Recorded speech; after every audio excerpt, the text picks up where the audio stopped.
𝐲𝐻𝐸 was set against Todoroki. The atmosphere in waiting area for the first match was tense. Most of the people who had made it through were from Class 1A. That only intensified the pressure on the people who weren't from Class 1A. The division between our classes was almost violent, but it was hard to care about. The cavalry battle was the first time I'd ever even seen or gotten the slightest inclination that Todoroki inherited his father's quirk. I knew that one way or another the tournament was going to come down to me versus Todoroki. A more pressing issue was 𝐲𝐻𝐸. Her first opponent was Todoroki. She was sitting next to me, and her head was down. My arms were crossed, and I let them drop to my lap. I was furious at Todoroki for holding back, but projecting that at 𝐲𝐻𝐸 was a piss-poor idea. Oi, 𝐲𝐻𝐸, you got a strategy? I tried to keep the usual edge out of my voice. I was concerned, and I didn't want her to deflect with an insult. Keeping composed was essential to that. She looked up at me and smiled. Better question. Do you think I have a chance against Todoroki? No, not even a little bit. I respected her far too much to lie to her. It really doesn't look good for you, but that's no reason not to try. You signed, Katsuki, I know what I signed up for. She cut me off and I closed my mouth. When I decided I wanted to be a hero, I accepted that there's going to be a lifetime of impossible odds ahead of me. Might as well get started now, right? She was smiling. But it wasn't for me. 𝐲𝐻𝐸 understood, even back then, that the life of a hero was one devoted to tearing down all the barriers before you. And if you could do it with a smile, then you were already halfway there. I was sitting next to Kirishima when 𝐲𝐻𝐸's match started. The pro hero Cementos had made a ring in the center of the arena. The rules were straightforward. If midnight stopped the match, or someone was thrown out of the arena, or was otherwise unable to compete, then it was over. My arms were crossed as I stared down into the ring. Kirishima had said something to me, but I wasn't listening. 𝐲𝐻𝐸 and Todoroki were on opposite sides of the arena. Todoroki didn't hesitate to spread his ice over the arena. It wasn't one of the massive towering walls that he usually unleashed. It came a few inches off the ground, but spanned the width of the ring. I can only assume his plan was to either force her back and out of the ring or ice her on the spot. She surprised him and ran toward the oncoming ice, and when she was inches away from it, she jumped and brought her fingers together. Her momentum and the lack of gravity carried her halfway across the arena. She tapped her fingers again and hit the ice. She started sliding across the slick surface, and when she was about 3 feet away from him, he summoned forth his ice. He raised a wall in front of himself, and she harmlessly slid into it. The fight up until that point had just felt awkward to watch, and it dawned on me why. Todoroki was holding back against her. That realization made the storm of feelings roiling inside me settle down. I had known from the beginning that I would have had to fight Todoroki at some point. Now, though, I had a reason to absolutely destroy him. I remember going completely still in my seat. I couldn't believe that he dared to hold back against 𝐲𝐻𝐸, that he dared to embarrass her like that, that he'd spit on her efforts. The match ended swiftly after that. 𝐀𝐻𝐭 brought her fingers together after she made contact with the ice wall and kicked off the ground. She went straight up, and when she reached its lip, she brought her fingers together and vaulted over it. Gravity brought her down towards Todoroki faster than he could react. She brought her right leg to her chest, and when the distance was just right, she released it and kicked the top of Todoroki's skull. The crack of foot against skull silenced the arena, and I smiled. And then Todoroki got serious. Before 𝐀𝐻𝐭 was able to get away, Todoroki grabbed her by the ankle and encased her in ice up to her neck. I didn't get to check on her right away since my fight was up next. Aoyama was entering from the other side of the arena when I got there. I briefly toyed with the idea of unleashing some of my fury on him, but I set aside my rage. It was all for Todoroki. Midnight signaled the start of the match. I didn't move. My best opening would be if I attacked just after Aoyama fired his laser. The only issue was that he made no move to attack me. Instead, he decided he wanted to talk. I can tell you're concerned about Uraraka-san. You must be thinking to yourself, I'll end this match quickly and check on her. How romantic. An attack on my feelings was one I didn't see coming, but I probably should have. For just a second I froze, and he fired his laser at me. It hit me square in the stomach and burned a navel-sized hole through the jacket of my uniform. The embers spread, and the next thing I knew, the damn thing was on fire. I fumbled with the zipper, and his laser hit me again in the shoulder. I finally got the jacket off and stood there in my tank top. I was royally pissed off, but still a little impressed. You crafty motherfucker. That was a cheap trick trying to get in my head like that. You know it won't work a second time, right? His lasers had burned and boiled some of the skin on my shoulder, and had warped together the fabric of my tank top and my stomach where he shot me the first time. It hurt like a motherfucker, but I was angry enough to deal with it. He smiled nervously, and I couldn't fault him for that. His full-strength laser was probably enough to kill me. I'd seen him use it to punch through machines at the entrance exam. If that battle had taken place in the real world, I'd have already been dead. We both knew that, and we both knew that his tricks wouldn't work a second time. But I had to try Mon-Ami. He fired another laser at me, but I was ready for it that time. My right hand unleashed an explosion and pushed me out the path of his laser, while my left hand unleashed another blast behind me and shot me forward, closing the distance in seconds. I reached out with my hand and grabbed his face and primed an explosion. He had the sense to yield after that.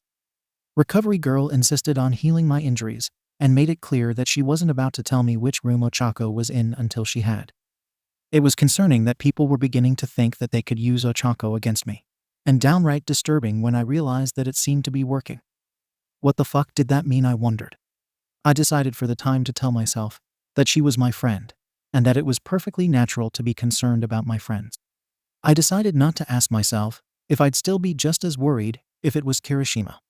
When I finally got to her room, I put my hand on the doorknob and would have barged in if I hadn't heard her talking from the other side. She was using that accent I'd only caught glimpses of before. Hearing it in full effect made me pause and listen to her voice. I studied the natural cadences before I realized what I was listening to. She was talking to her parents, and it sounded like an intensely personal conversation that I had no business listening to. So I let go of the doorknob and took a few steps down the hall. I stopped at a drink machine and perused the options before assuming that she'd probably like hot chocolate. It wasn't long before I finished, and when I got back she had just stepped out of the room, wearing a gray UA hoodie about 2 sizes too big for her. I approached, and she looked up at the sound of my footsteps. A sheepish smile wound its way onto her face, and I offered her the steaming cup. Here, you should drink something warm. Thanks. She took the cup and our fingertips touched for a moment, and goosebumps flared over my skin. She didn't notice, and I couldn't explain why that had happened to myself. She sipped the hot chocolate and made a sour face. Did you put any sugar in this? Who puts sugar in hot chocolate? It's already sweet. We fell into a natural step after that and began making our way to the seats with the rest of our class. I do. There's no such thing as too sweet. Weirdo. Sugar snob. 𝐀𝐻𝐭? Yeah? I just wanted to tell you, I'm gonna destroy Todoroki.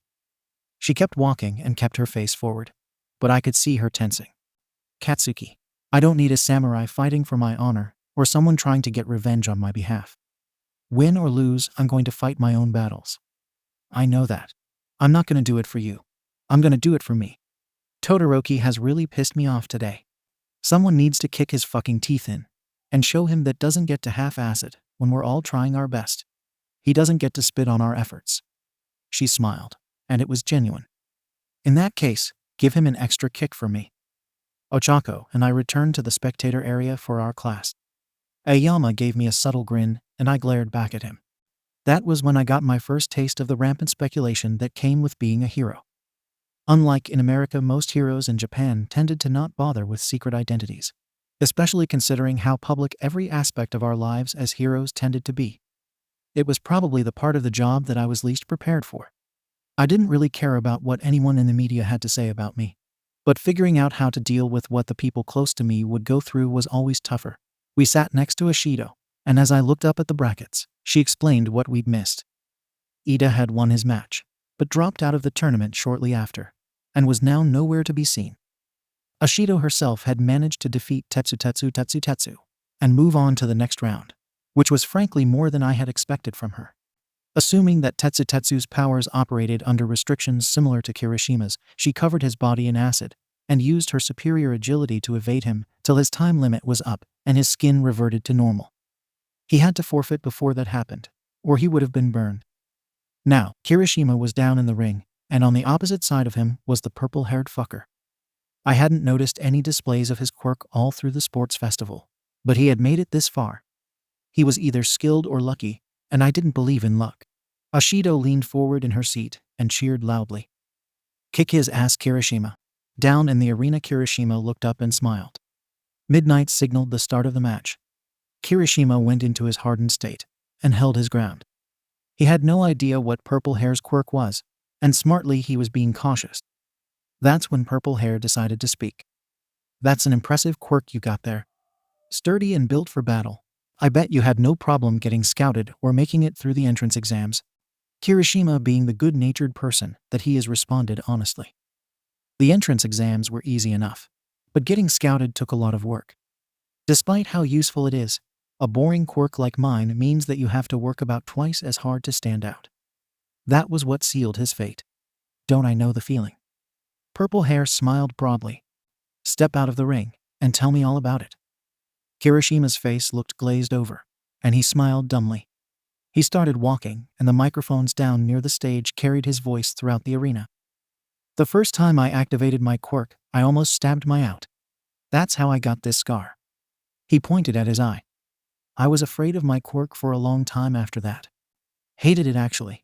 But I wanted to save people, so I said I'll deal with it. I'll become a hero like Crimson Riot. It's been so hard trying to make an impression with this quirk since it's so common. Guys like me and Tetsu, who are just a bit stronger and a bit tougher. To the hero community, the fans, and the media, we're just cannon fodder, expendable. Look at Crimson Riot. He was one of the greatest heroes of his day, but hardly anyone remembers him now that he's dead. Sometime I think that's what'll happen to me, even if I make it through UA and graduate. I'll just be one more expendable tough guy, but I figure if I save lives it'll be worth it." He stepped out of the ring, and both feet hit the ground. There was a pause before Midnight awkwardly called the end of the match. Winner, Hitoshi Shinso. No one clapped, no one cheered, and no one booed. In the ring, Shinso looked as dumbfounded as anybody. It was clear that his quirk had somehow let him control Kirishima, but he clearly hadn't expected that to come out of Kirishima's mouth. He silently mouthed the word release, and Kirishima came back to his senses. He was groggy, but quickly took stock of his surroundings and realized he was out of the ring. He looked back at Shinso and raised an eyebrow. "How hard did you hit me? I don't even remember getting knocked out of ring." He didn't know it yet, but Kirishima's life was about to drastically change. He had just indicted the entire culture surrounding pro heroes, and the whole world had heard him.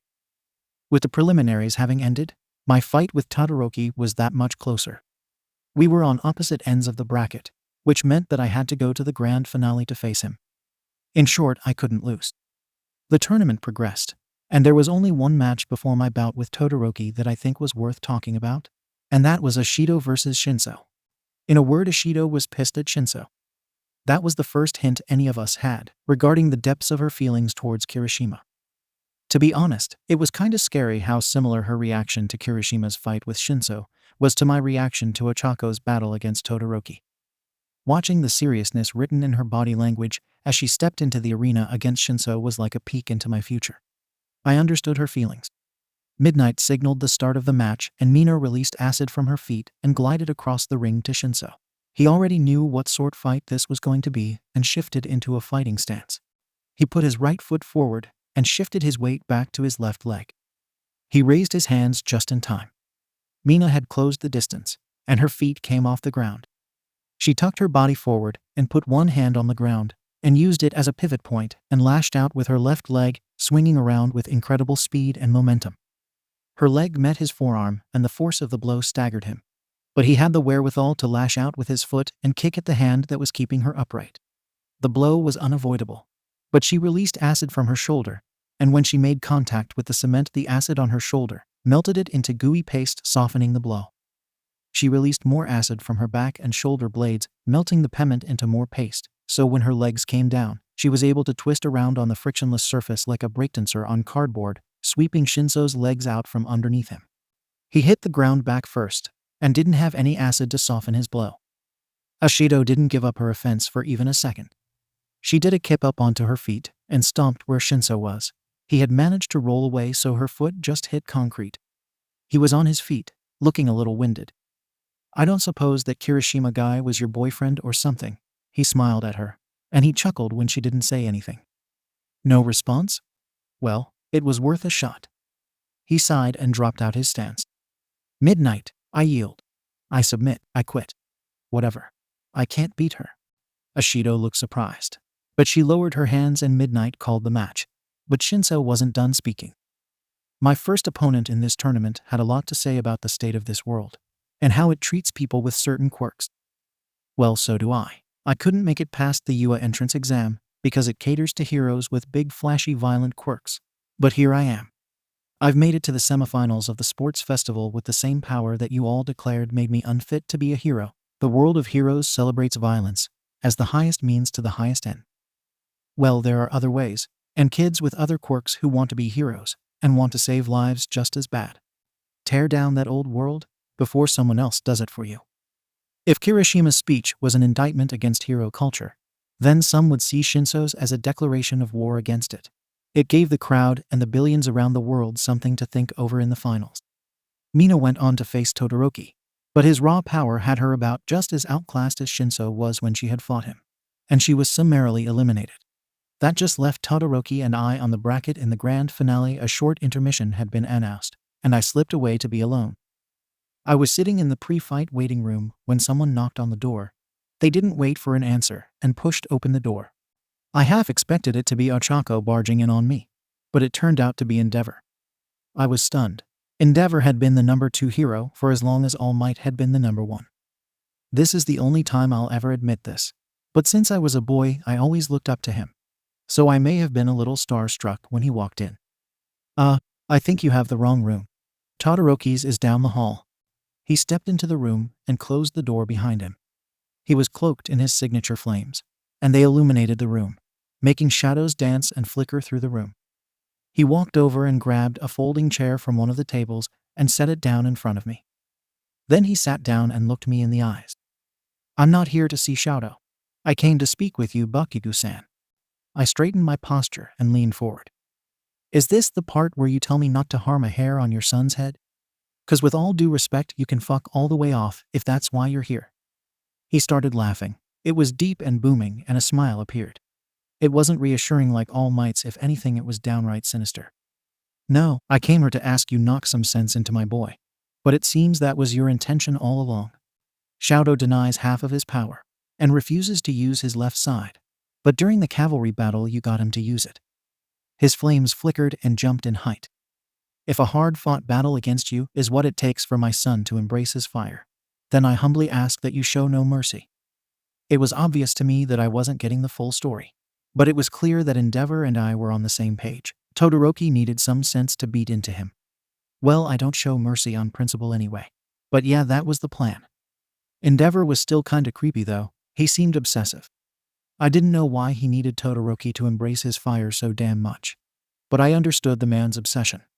When I looked at 𝗫𝗫r, it was like a glimpse into the future. at the person I would have become if Deku's death hadn't so thoroughly changed me as a person. It was a pretty shitty reflection. When I entered the arena, cheers exploded through it. And they did the same for Todoroki. When we each stepped into the ring from opposite ends, my eyes met Todoroki's, and I could see that his gaze was different from when the sports festival first started. He wasn't looking through me like I was just one more stepping stone to surpassing his father. He saw me as an opponent. It was a start. Midnight didn't bother with building hype for the crowd, instead opting to yell start. And then it was on. Todoroki pressed both of his hands on the ground and pillars of ice rushed up at me. They were coming too fast to dodge, so I held my ground and primed explosions in my palm. When the ice pillars came within range, I detonated explosions. I was priming and detonating blast faster than I ever had in my life. But it still wasn't enough. Todoroki was using the pillars to keep me busy, while a mountain of ice started to form and encase around me. Todoroki's ice was unbelievably cold, and when I was completely surrounded by it, and it crept forward on all sides, like a tightening noose ready to choke me. I forced more glycerin to both of my palms, pointed them forward and released. It made a dent in the ice, and it took 2 more explosions before I blasted my way to freedom. Todoroki seemed shocked, and I smiled before releasing explosions behind myself. They shot me across the ring at Todoroki, and I put my foot forward and let it make contact with his face. I felt and then heard his nose crunch under my foot. That one was for 𝐻𝐻𝐿. The force and momentum of the kick sent him sprawling onto his back, but he rolled with and managed to create some distance. As he backpedaled, ice formed at his feet, and I released more explosions from behind me. Todoroki's ice was deadly at a distance, and I knew if I wanted to win, then controlling the space would be everything. He waited till right before I reached him, and was still airborne to summon a pillar of ice in my face. I barely got my hands up in time and detonated an explosion. The pillar was obliterated, but it had also stalled my momentum and created a cloud of steam around me. I couldn't see a damn thing, and the ground beneath my feet was slick with ice. Todoroki's fist came out of a cloud of steam and hit me square in the jaw. The force knocked me off my feet, and as I hit the ground, and my skull bounced off the ice, it dawned on me that I'd been baited. Todoroki hadn't been covering the ground with ice to launch a long-range attack. He'd wanted to engage me in close quarters on terrain that favored him. I placed both hands to the arena floor and primed explosion, forcing glycerin to my palms. Todoroki deigned to kick me in the ribs, but I accepted the punishment even as I felt them buckle under the pressure. The explosions were ready by then, and when I detonated them and the ground beneath our feet exploded, the force was absorbed directly into the ground, ripping through Todoroki's ice, and the cement beneath it, leaving Todoroki and I in the dirt, and part of the arena destroyed. I had the fortune of knowing the explosion was coming, and was able to brace myself, but my ears were still ringing, and I disoriented for about 10 seconds. Todoroki was in much worse shape. He was on the ground clutching his ears. I staggered over to him and mounted him. I took a deep breath and clenched my shaking fist and drove a punch right into his unscarred eye. I think the pain brought him clarity, because when I pulled my fist back and brought the other one down into his face, he seemed far more alert and tried to protect his face. He was too slow, and my fist crunched into his nose. I continued like that, raining punches down onto him, pouring my feelings into each blow. How fucking dare you? Words soon followed. Who do you think you are? Use your fucking fire, god damn it. Another punch to the scarred section to his face. Do you think you can beat me by half-assing it? He caught next punch, and I felt the chill of ice in his palm. I bent my arm and drove my forearm and elbow into his face. Do you think you save anyone using half your power? It's not my power. I will not use his quirk. He threw a punch at me from the ground and managed to open a cut underneath my left eye. I responded by ramming my skull into his, just like in our first fight. You spoiled brat. There are people here who have quirks they hate, quirks that make it impossible for them to stand out. But they're still trying their best. There are people in this world who are quirkless and choose to die because of it. I put my palm over his face, over the eye that wasn't scarred, and primed an explosion. Todoroki, I don't give a fuck about you or your dad, but I won't let you disrespect everyone here who's working their ass off. I think it was the heat of the primed explosion in my palm against his face that did it for Todoroki. It must have reminded him of how he got the scar on his face. But suddenly his left side was awash with flame. The intensity of the heat was incredible, and parts of my hand got burned. I had to get off of him. I rolled away, and he got to his feet, cloaked in fire like some kind of prince of hell. He looked right at me. "Remember that you wanted this." He shot a column of flame at me from his hand. I ducked under it and felt the hair on the back of my neck get singed. When the flames subsided, I primed explosions in my palms and pointed them at the ground. I rocketed into the air and angled 2 more explosions behind me, and when they were detonated, my trajectory was set to Todoroki. I released more explosions so that I was spinning through the air. It was the first time I'd ever used the howitzer blast. As I spun, an air funnel formed around me, and when Todoroki unleashed his flames at me, they spun around the funnel. The heat was beyond intense, but I primed the biggest explosion I had, and just before I hit Todoroki, I detonated it. When the dust settled, the arena was destroyed. I was the only one standing. Between Todoroki and I, there were 6 bruised ribs, 1 cracked orbital socket, 1 broken hand, 1 broken nose, 4 frostbitten toes, 1 concussion, and a whole bunch of burns. Thank God for Recovery Girl. She had managed to heal our more severe injuries. But that did nothing to ease the pain. She had set us up in the same room, and we were both set in beds while Cementos rebuilt the arena and made it presentable for the winner's ceremony. I didn't have anything left to say to Todoroki, but he spoke to me without looking over and stared up at the ceiling. "Why did you care so much about whether or not I used my fire?" "Because it pissed me off." He sat up in bed and turned to look at me. "I understand that, but why?" "I knew someone once. I had grown up with this guy since we were in diapers practically. When all the kids in the neighborhood started getting quirks, his never came. We figured he was just a late bloomer, but his quirk never came. Now all he wanted was to be a hero, but he could never do that since he was quirkless. His ambition wasn't congruent with his reality, and one day he took a swan dive off the roof of our school and right into the pavement. Then there's you, Todoroki, a guy who basically hit the quirk lottery. But you only use half your power, and even then you hold back against people. You may not realize it, but that spits on the efforts of everyone here. That's why you pissed me off." He was silent for a while. "This flame came from my father, and I resent him more than anything in this world. He beat me senseless for years and called it training. Worse, though, he was sometimes cruel to me just because. Do you know what that's like?" "Yes," I sighed. "Your father is a bully, and I've been a bully for a long time, Todoroki, and I'm trying to change, but as a former bully, I can tell you nothing would frustrate your father more than if you took that power and made it your own. Use it for yourself, and not for his ambitions." When it was time to go up to the winner's circle, we both could hardly walk. My ribs made it hard to walk, and Todoroki was still a bit dizzy. Footsteps that didn't belong to either of us echoed down the walkway, and to my shock, it was Yagi. He was wearing a suit that was about 3 sizes too big for him. "Yagi, the hell are you doing here?" "Hello, young Bakugo." "Young Todoroki. I'm just doing a last-minute check on everything before All Might comes through. Don't tell anyone. But he's something of a perfectionist." I had completely forgotten that All Might was the presenter of the medals at the sports festival. Todoroki stared between the two of us, still a bit dazed. "Oh, how rude of me." Yagi reached into his pocket and pulled out a business card and offered it to Todoroki. "Toshinori Yagi, secretary to All Might. Seems like you boys are having a hard time walking. Might I make a suggestion?" When Todoroki and I entered the arena, one of my arms was slung over his shoulder, and I leaned on him for support. I gave him simple directions that his concussed brain could follow. When the crowd saw us, they exploded in cheers, and I could have sworn that I heard Kirishima's voice slice through the cheering and shout manly. When we took our places at the podium, I understood why Yagi suggested that we enter the arena like that. Outside of practicality, it had the added benefit of sending a message to the world.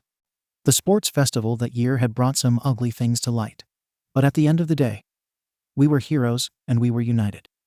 The aftermath of the sports festival meant that the students who did exceptionally well, and even some of the ones who didn't, were thrust into the public spotlight. Practically overnight, almost every aspect of my life was under a microscope. I was hardly the only one. Abuse allegations were being hurled at Endeavor in regards to Todoroki's scar. People were rallying behind Shinso, practically demanding that he be placed in the hero course, and UF folded. Class 1A had only accepted 19 students that year, meaning that there was 1 seat left in the hero program, and Aizawa-sensei oversaw Shinso's transfer. Kirishima, though, he had it the worst, or best depending on your outlook. It turned out that many of Kirishima's fears and speculations about his fate upon going pro were reflected in the lives of pro heroes just like him. People who had effective quirks that weren't flashy in the slightest.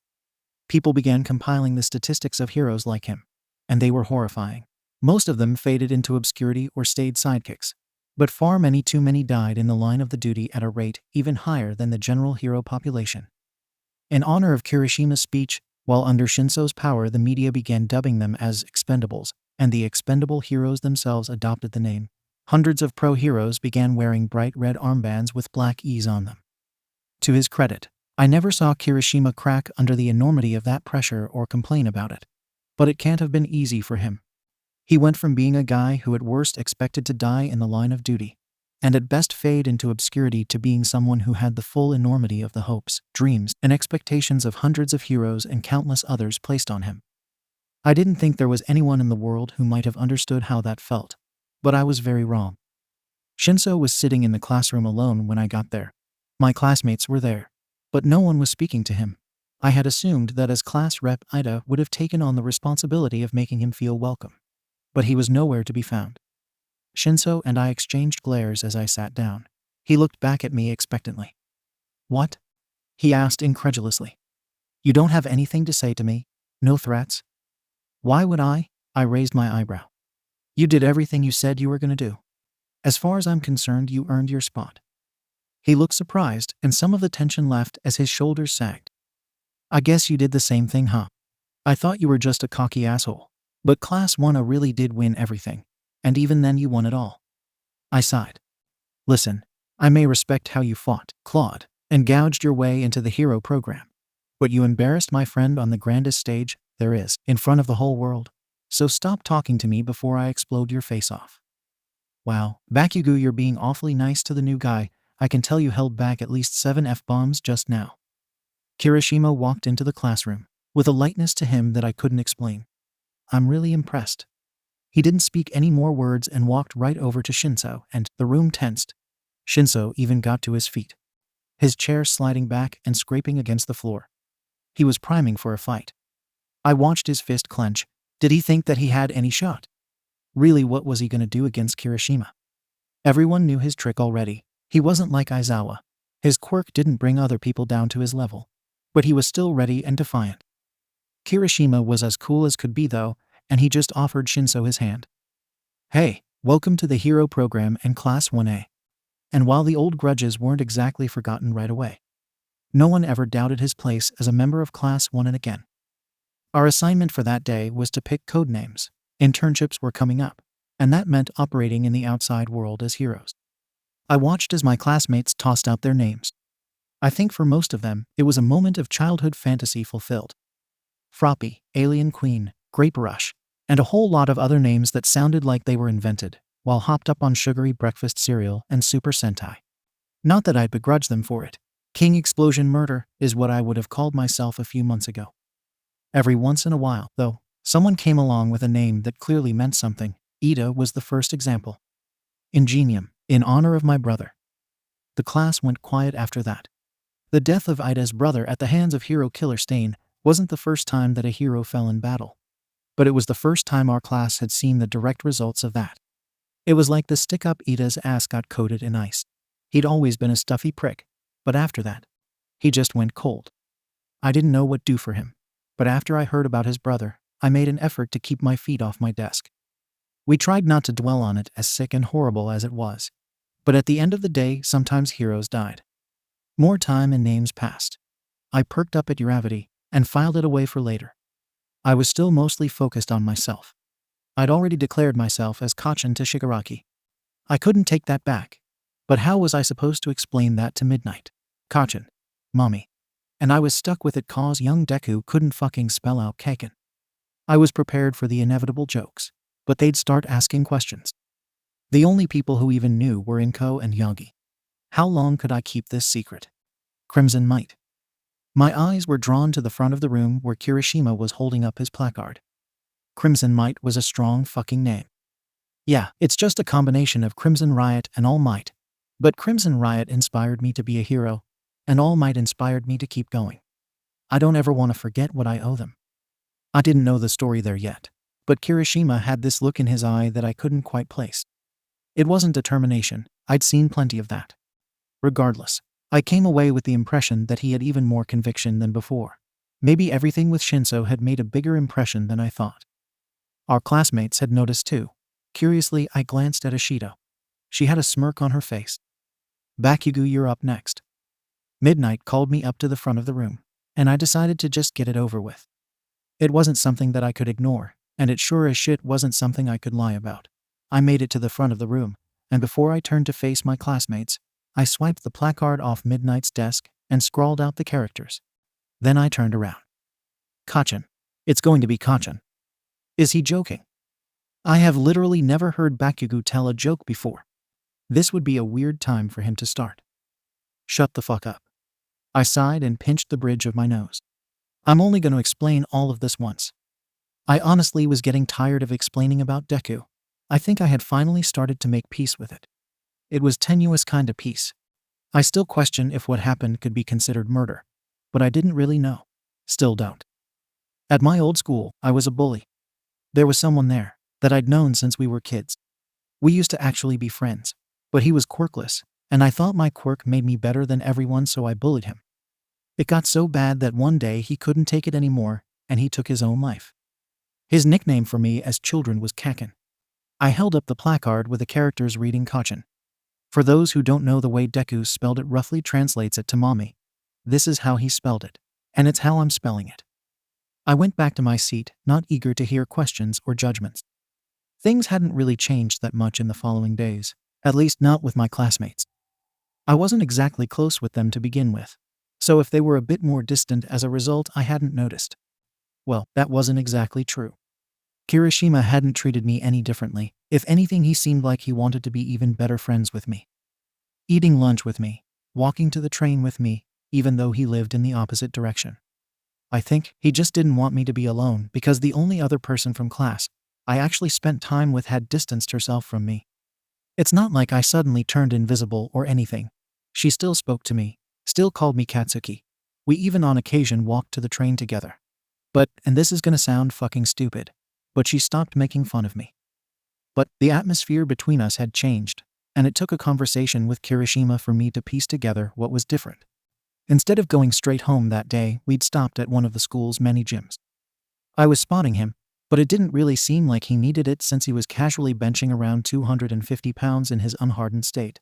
It was the first time we'd ever worked out together, so I had no idea if that was normal for him or not. Around his 5th rep, he asked, "Hey 𝐷𝗀𝐸, are you and Uraraka still fighting? It's getting kinda awkward being around you guys." "What are you talking about?" I squinted down at him, keeping my fingers on the bar, as he exhaled and pushed it up, setting it down on the rack. I thought back to all my interactions with Uraraka and tried to remember us having a fight, and absolutely nothing came to mind. He sat up and turned to face me, resting his arms on the bar. "We haven't argued in a while." "Well, yeah." He used his forearm to wipe the sweat from his forehead. "That's sort of the problem, dude. You guys are weird like that. Normal for you two is bickering. You guys being all polite and civil to each other is kinda unsettling. And it's making the class feel weird. It's like one of those movies with robots trying to be human.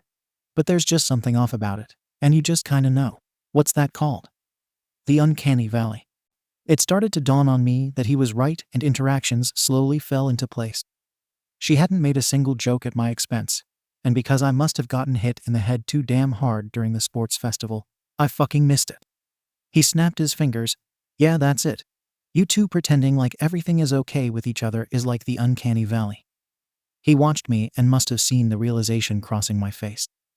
"Oh man, you're hopeless. How long would it have taken you to put that together if I hadn't said anything?" I didn't have an answer. "Well, we both know what she's probably upset about. But how exactly does that solve anything?" "Well, have you talked to her about it?" "Should I?" He sighed and shook his head. "𝐷𝗀𝐸, you're gonna be an awesome hero, but a really awful boyfriend. Yes, you should talk to her. Clearly she needs to talk about it, because getting a bombshell like that dropped on you about someone you're growing close to is going to make you reevaluate your relationship with that person." I felt stupid. You're making a good point, but I guess I just kinda figured that it'd be okay. I've never really had friends before. I mean, you're still fine with me. I was surprised by how easy that was to admit to Kirishima. But I guess after dropping my biggest secret in front of the entire class, everything else was just inconsequential. Girls are complicated, man. He didn't meet my eyes when he said that, and was lost in his own mind for a bit. Besides, you're trying to be better than you used to be, right? That's the manliest thing ever, dude. You're allowed to try and be better than the guy you used to be in middle school. I think that was the reason Kirishima became the kind of hero that he did. It didn't matter that he was unbreakable or charismatic. He was earnest, he was kind, and he saw the good in you even when you didn't. He was my best friend. The next few days consisted of me repeatedly trying and failing at talking to 𝐀𝐦, or prepping for my internship with Best Jeanist. Things had gotten so damn bad, I was waiting outside the girls' locker room. I felt like the most disgusting fucking creep in the world. In my defense, it was the end of the day, and I hadn't had a moment to talk to her all day since I was so busy with internship preparation. And I'd be leaving the very next morning, so this was just about my last shot. Eventually, she walked out flanked by 𝐲𝐶 and 𝗏𝗏. In my all-esteemed wisdom, I hadn't managed to factor in that she wouldn't be alone. I'm not by nature an awkward person, but I was a teenage boy trying to have a complicated discussion about feelings, and how revealing the truth about something from my past might have changed her perception of me. So I think I can be excused for what I said next. 𝐀𝐦, can you ditch the sidekicks so we can fucking talk? Okay, maybe not. 𝗏𝗏 didn't seem to take it personally. I don't think she ever took anything personally. 𝐲𝐶 though, I could see the fire in her eyes. It cooled through into a knowing smirk, and for some inexplicable reason, I wanted to explode Kirishima. Bakugo, don't be rude. 𝐀𝐦 was addressing me directly for the first time, and I wasn't thrilled about it. She met my eyes, and when I looked into hers, I just saw disappointment, which I'd expected. The part that was really getting to me was that she just wouldn't express it. Her tone was even and clipped, and her posture straight and tight. It was a world of difference to the exuberance I was used to. I really hated to see her keeping it locked in. Worst of all, she wasn't fucking calling me Katsuki. We've got plans, Bakugo, I can't talk right now. She walked away. It was the morning of the start of my internship, and I was slumped in the passenger seat of my dad's car. My face pressed up against the glass. He had insisted on driving me to the train, and I was trying my best not give my parents such a hard time anymore. So, Katsuki, you've been awfully sulky lately. I really should have realized by then that car rides with my dad were just his way of trapping me into lectures and talks. Ugh. Come on, Dad, I haven't been sulking. I straightened up in my seat and turned to face him, trying my best to demonstrate how unsulky I was. Katsuki, you're on your way to intern with the number 3 ranked hero in the nation, and you look more upset than when the neighbor's cat tore up your all-might PJs. He pulled the car to a stop at a red light that seemed to match the color of my face. Ugh, you're not going to drop this, are you? No, my son, I will not. As terrifying as my mother is, she could never hold a candle to my father's dogged persistence. So, a friend of mine? He cut me off almost immediately. You have friends? Your mother isn't going to believe it. Do you want to hear the fucking story or not? Ah, of course, son. Continue. I took a breath, and then I released it. Right, so this friend of mine. She found out what an absolute shithead bully I was in middle school. It didn't sit right with her, and she's been distant. It fucking sucks. Ah. His tone shifted a bit, and it was also mischievous. Girl problems. Dad. I sighed. Don't make this weird. We're just friends. You know, before I met your mother, I was quite the womanizer. Dad, I just fucking said to not make it weird. Let me finish. My dad never raised his voice, but he could shift his tone and let you know he wasn't fucking around. When your mother found out about my past, she distanced herself from me quite a bit. I think, Bakugo, that maybe you should try and show this friend of yours that you're the person that she met, and not the person she heard about it. You can't ignore your past. You can't change it. You can only recognize your failures and try to be better. Always forward, Katsuki. If this friend of yours can't respect that, then she's probably not worth your time. I got out of the car and said goodbye to my dad. I was just happy he wasn't one for tearful goodbyes. As I made my way up the stairs, I could hear familiar voices floating down from the platform. Son of a bitch, all of Class 1 was waiting with one another. I clocked 𝗀𝐿 as the first noticed me showing up. He was standing apart from the crowd up until Kirishima threw an arm around his shoulder and practically forced him to socialize. I spotted 𝐀𝐦 standing there laughing and joking, and a combination of frustration and the talk I had with my dad made the dam burst. I could practically hear my dad's voice in my head as I stormed over. Show her you're the person she met, taunting me like a damn Force ghost. Kirishima waved at me and approached, holding up his hand for a high five. Yo Bakugo. We decided to hang at the platform and see each other off. I would have let you know, but I don't have your number. I walked right past him and stormed up to 𝐻𝐸𝐬. I had no idea what was about to come out of my mouth and just spat out the words as they formed.